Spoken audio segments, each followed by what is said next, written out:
ইরানের পরমাণু কেন্দ্র নাতানজ আর ফোর্ডো এখন আমেরিকার দুঃস্বপ্ন।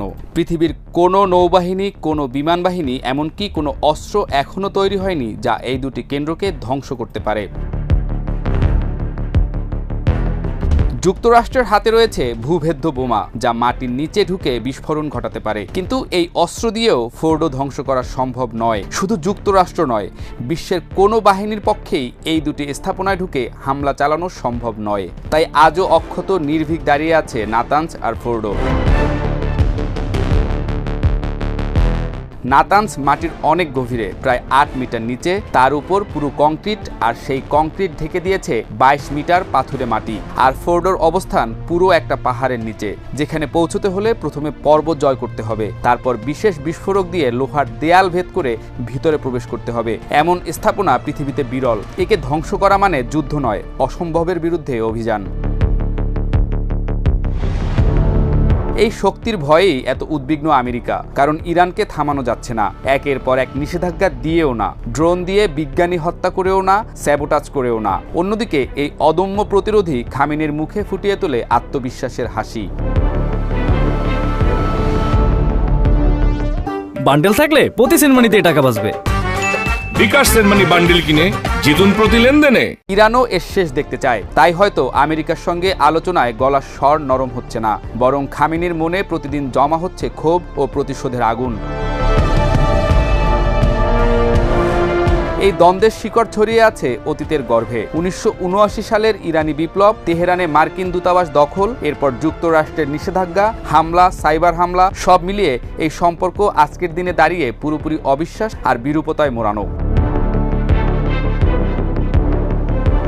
ইরান বলে, আমরা পরমাণু অস্ত্র তৈরি করব না, কিন্তু প্রযুক্তি আমাদের অধিকার। যুক্তরাষ্ট্র বলে, তোমরা অস্ত্র তৈরি না করলেও সেই ক্ষমতা তোমাদের হাত থেকে কেড়ে নিতে হবে। এই জায়গা থেকেই শুরু হয় এই সংঘাতের নতুন অধ্যায়।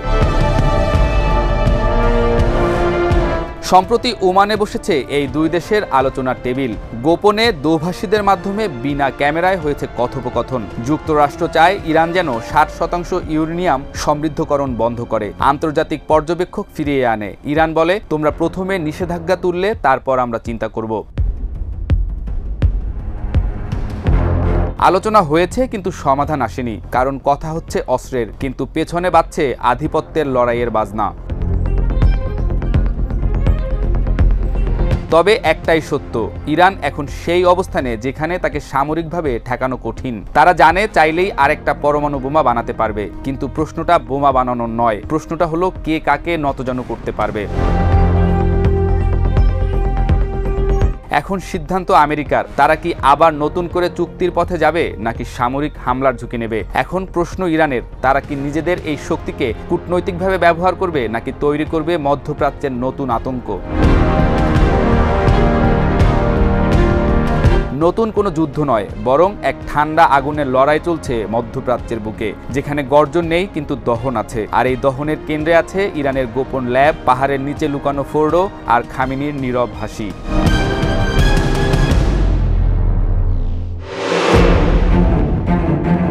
চীনের রয়েছে DF-41 ইন্টারকন্টিনেন্টাল ব্যালিস্টিক মিসাইল, একাধিক ওয়ারহেড বহনে সক্ষম এবং সরাসরি যুক্তরাষ্ট্রকে লক্ষ্য করার মতো ক্ষমতা সম্পন্ন।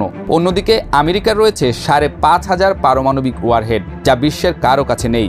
তবে আধুনিক বিশ্বে যুদ্ধ মানে শুধু বন্দুক নয়, বরং তথ্য, বাজার, প্রযুক্তি আর চিন্তাভাবনার উপর নিয়ন্ত্রণ। সেখানে চীনের সাম্প্রতিক AI প্রযুক্তির উত্থান আমেরিকাকে ভয় ধরিয়ে দিয়েছে। চলুন জেনে নেই শেয়ানে শেয়ানে লড়াইয়ে কে এগিয়ে রয়েছে। চীন আর আমেরিকা, এই দুই দেশের মধ্যে এখনকার ভূ রাজনীতির সবচেয়ে স্পষ্ট প্রতিদ্বন্দ্বিতা চলছে। একটি দেশ দ্বিতীয় বিশ্বযুদ্ধের পর থেকে এককভাবে বিশ্বে নেতৃত্ব করে আসছে, আর এক দেশ মাত্র কয়েক দশকের ব্যবধানে উঠে এসেছে শক্তিশালী প্রতিযোগী হিসেবে। প্রশ্ন হচ্ছে, এই ক্ষমতার লড়াইয়ে কে কতটা এগিয়ে, আর তাদের মধ্যে ব্যবধানটা আসলে কেমন? সামরিক দিক দিয়ে শুরু করলে যুক্তরাষ্ট্রের প্রতিরক্ষা বাজেট এখন প্রায় $850 বিলিয়ন, যা বিশ্বের যে কোনো দেশের তুলনায় অনেক বেশি। চীনের বাজেট তুলনামূলকভাবে ছোট, প্রায় $230 বিলিয়ন। তবে সৈন্য সংখ্যায় চীন এগিয়ে। তাদের সক্রিয় সৈন্য সংখ্যা 20 লাখের মতো, যেখানে যুক্তরাষ্ট্রের আছে প্রায় 13 লাখ। যদিও যুক্তরাষ্ট্রের বাহিনী প্রযুক্তি নির্ভর, সুপ্রশিক্ষিত এবং বেশি আধুনিক। যুদ্ধের সবচেয়ে ভয়ঙ্কর স্তর হলো পরমাণু অস্ত্র। এই জায়গায় যুক্তরাষ্ট্রের হাতে রয়েছে প্রায় ৫,৫০০টি পারমাণবিক ওয়ারহেড, যার মধ্যে ১৭০০টিরও বেশি সক্রিয়ভাবে প্রস্তুত। চীনের সংখ্যা অনেক কম, মাত্র ৪০০। তবে মার্কিন প্রতিরক্ষা বিভাগ আশঙ্কা করছে ২০৩৫ সালের মধ্যে চীন এই সংখ্যা ১৫০০ এর কাছাকাছি নিয়ে যেতে পারে। চীনের DF-41 মিসাইল, যা একাধিক ওয়ারহেড বহন করতে পারে, তা সরাসরি যুক্তরাষ্ট্রের মাটি পর্যন্ত পৌঁছাতে সক্ষম। নৌশক্তির দিক দিয়ে যুক্তরাষ্ট্রের সবচেয়ে বড় অস্ত্র বিমানবাহী রণতরী। বর্তমানে তাদের রয়েছে ১১টি পূর্ণাঙ্গ রণতরী, যেগুলো চলমান যুদ্ধঘাঁটি বললেও কম বলা হয়। প্রতিটিতে থাকে প্রায় ৭০টি যুদ্ধবিমান, হাজারো সেনা এবং অত্যাধুনিক প্রযুক্তি। চীনের হাতে আছে ৩টি রণতরী, লিয়াওনিং, শানডং, ফুজিয়ান। ফুজিয়ান এখনও ট্রায়াল পর্যায়ে, তবে চীনের নিজের ডিজাইনে তৈরি এই রণতরী ভবিষ্যতের জন্য বড় বার্তা। সাবমেরিনের সংখ্যায় চীন এগিয়ে গেলেও যুক্তরাষ্ট্রের পরমাণু শক্তিচালিত সাবমেরিন এখনও বেশি নিখুঁত ও নিঃশব্দ। আকাশে আধিপত্যে এখনও যুক্তরাষ্ট্র অনেক দূর এগিয়ে। তাদের হাতে রয়েছে F-20 র্যাপটর, F-35 লাইটনিং 2 এর মতো স্টেলথ যুদ্ধবিমান, B-2 স্পিড বোমারু বিমান এবং অত্যাধুনিক ড্রোন। চীন তৈরি করেছে J-20 স্টেলথ ফাইটার, জানিয়ে তারা অনেক উচ্চাশা পোষণ করলেও প্রযুক্তিগত মানে এখনও যুক্তরাষ্ট্রের সমকক্ষ নয়। তবে চীন ড্রোন প্রযুক্তিতে দ্রুত এগোচ্ছে, বিশেষ করে তাদের উইং লং সিরিজ বিভিন্ন দেশে বিক্রিও করছে। আজকের যুদ্ধে অস্ত্র মানেই শুধু গোলাবারুদ নয়, এখন যুদ্ধ হয় ইন্টারনেটে, তথ্যের ভেতর দিয়ে। সাইবার স্পেসে যুক্তরাষ্ট্রে রয়েছে শক্তিশালী সাইবার কমান্ড, যারা বিশ্বের সবচেয়ে বড় সাইবার নিরাপত্তা ইউনিটগুলোর একটি। চীনের PLA স্ট্র্যাটেজিক সাপোর্ট ফোর্স একইভাবে সক্রিয়। মহাকাশেও এখন প্রতিযোগিতা শুরু হয়েছে। আমেরিকা ২০১৯ সালে তৈরি করেছে পূর্ণাঙ্গ মহাকাশ প্রতিরক্ষা বাহিনী। নাসা ছাড়াও এখন তারা সামরিক দিক থেকে মহাকাশে সক্রিয়ভাবে অংশ নিচ্ছে। অন্যদিকে চীন তৈরি করেছে নিজস্ব মহাকাশ কেন্দ্র, তিয়াঙ্গং মহাকাশ কেন্দ্র। আন্তর্জাতিক সহযোগিতা ছাড়াই তারা সেখানে গবেষণা চালাচ্ছে। ২০০৭ সালে কক্ষপথে একটি পুরনো উপগ্রহ ধ্বংস করে চীন প্রথমবারের মতো মহাকাশে তাদের সামরিক সক্ষমতা প্রকাশ করে। সামরিক ও প্রযুক্তির বাইরেও বড় লড়াইটা এখন অর্থনীতিতে। আমেরিকা এখনও বিশ্বের সবচেয়ে বড় অর্থনীতি, প্রায় $২৫ ট্রিলিয়ন মোট উৎপাদন। চীন দ্রুত এগিয়ে আসছে, তাদের অর্থনীতি এখন প্রায় $18 ট্রিলিয়ন। চীন এখন বিশ্বের সবচেয়ে বড় রপ্তানিকারক দেশ। প্রযুক্তি, উৎপাদন, সৌরবিদ্যুৎ, বৈদ্যুতিক গাড়ি সবখানেই তারা আধিপত্য বিস্তার করছে। এক অঞ্চল এক পথ নামের চীনের বৈশ্বিক বিনিয়োগ প্রকল্প ইতিমধ্যে এশিয়া, আফ্রিকা এবং ইউরোপের 60টিরও বেশি দেশে সক্রিয়ভাবে চলছে। আফ্রিকায় চীনের প্রভাব ক্রমেই বাড়ছে। যুক্তরাষ্ট্র সেখানে দীর্ঘদিন ধরে সেনা প্রশিক্ষণ ও সন্ত্রাসবিরোধী কার্যক্রম চালালেও চীন অর্থনৈতিক বিনিয়োগ ও অবকাঠামো নির্মাণের মাধ্যমে প্রভাব তৈরি করছে। ডিজিবুতিতে 2 দেশেরই সামরিক ঘাঁটি রয়েছে, এমন ঘটনা বিশ্বে আর কোথাও নেই। অন্যদিকে দক্ষিণ চীন সাগরে দ্বীপ দখল করে সামরিকীকরণ চালিয়ে যাচ্ছে চীন। সবশেষ প্রশ্ন, কে এগিয়ে? আমেরিকা এখনও প্রতিটি ক্ষেত্রে এগিয়ে আছে। পারমাণবিক শক্তি, বিমান ও নৌবাহিনী, প্রযুক্তি, মহাকাশ এবং কৌশলগত মিত্রতা সবখানেই। কিন্তু চীনের উত্থান এখন আর ধীরগতির নয়। তারা এখন এক বিকল্প নেতৃত্বের বার্তা দিচ্ছে, যেখানে যুদ্ধ মানে শুধু বন্দুক নয়, বরং তথ্য, বাজার, প্রযুক্তি আর চিন্তাভাবনার উপর নিয়ন্ত্রণ। এই যুদ্ধে হইচই নেই, কিন্তু গভীর।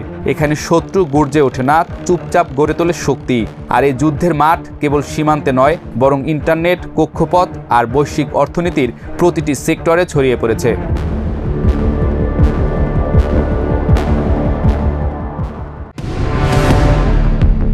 হামাসের কাছে এখন 59 জন ইসরায়েলি জিম্মি রয়েছে, যাদের মধ্যে 24 জন জীবিত রয়েছে বলে বিশ্বাস করে ইসরায়েল।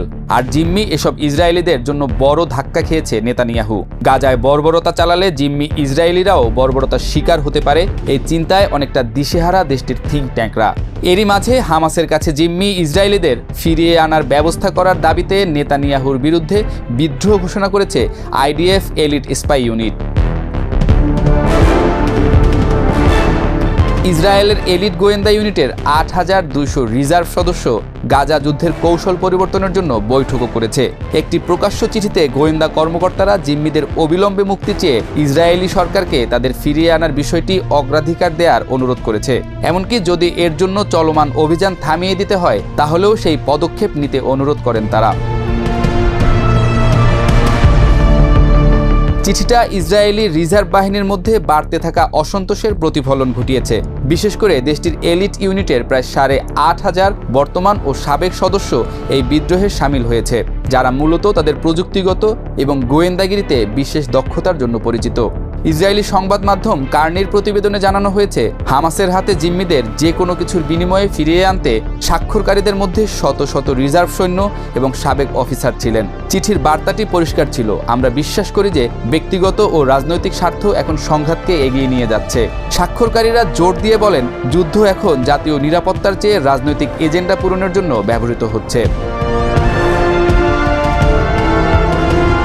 এই চিঠিতে স্বাক্ষরকারীদের মধ্যে সক্রিয় বিমান বাহিনীর ক্ষমতাধর সদস্যরাও রয়েছেন, যারা জিম্মিদের অবিলম্বে দেশে ফিরিয়ে না আনা পর্যন্ত গাজায় হামলা করা থেকে বিরত থাকার আহ্বান জানিয়েছেন ইসরায়েলি সেনাবাহিনীর প্রতিও। আর যুদ্ধ বিমানের পাইলটদেরও আপাতত কর্মবিরতিতে থাকার জন্য অনুরোধ করেছেন।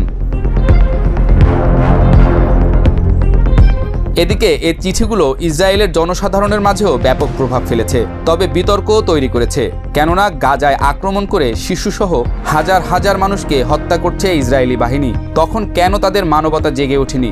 মাত্র ৫৯ জিম্মির জন্য হঠাৎ এমন মায়াকান্নাকে দেশটির সাধারণ মানুষ ভালো চোখে দেখছে না। তবে তারা জিম্মিদের ফিরিয়ে আনার পক্ষেই মত দিচ্ছে, পাশাপাশি গাজার বর্বরতা বন্ধ করার বিষয়েও মত দিচ্ছে। সাম্প্রতিক জরিপে দেখা গেছে যে প্রায় ৭০% ইসরায়েলি জনসাধারণ জিম্মিদেরকে মুক্ত করার জন্য যুদ্ধের সমাপ্তি সমর্থন করে। তবুও প্রধানমন্ত্রী চিঠিগুলোর তাৎপর্য খাটো করে দেখার চেষ্টা করছেন। ইসরায়েলি রাজনৈতিক নেতারা যুদ্ধবিরতি আলোচনা পরিচালনাকারী মধ্যস্থতাকারীদের হতাশ করছেন। এদিকে চিঠিতে স্বাক্ষরকারী বিমান বাহিনীর সদস্যদের বরখাস্ত করার হুমকি দেওয়া হয়েছে এবং স্বাক্ষর বিশ্লেষণ করে দেখছে যে আরও কতজন এখনও সামরিক বাহিনীতে রয়েছেন। একজন আইডিএফ কর্মকর্তা বলেছেন যে বেশিরভাগ স্বাক্ষরকারী সক্রিয় রিজার্ভ সদস্য নন। ইসরায়েলের সাধারণ জনগণ গাজায় হামলা চালানোর পক্ষে নন। বেশিরভাগ সাধারণ মানুষই মনে করে বর্বরতা কোনো সমাধান এনে দিতে পারে না। তারপরও নেতানিয়াহু অনেকটা জেদ করেই এটা করছে। অবশ্য মিশর ও কাতার যুদ্ধবিরতির মধ্যস্থতাকারী হিসেবে এরই মাঝে কাজ শুরু করে দিয়েছে। ইসরায়েলের যুদ্ধবিরতির চিঠি নিয়ে ফিলিস্তিনের প্রতিনিধিদের সঙ্গে আলোচনা চলছে। তবে হামাস এই শর্ত সাপেক্ষে যুদ্ধবিরতি প্রত্যাখ্যান করেছে। আর তখনই আলোচনা এসেছে হামাসের কাছে জিম্মি ৫৯ ইসরায়েলের বিষয়টি। এখন দেখা যাক যুদ্ধবিরতিতে গিয়ে জিম্মিদের ফিরিয়ে আনতে পারে কিনা ইসরায়েল।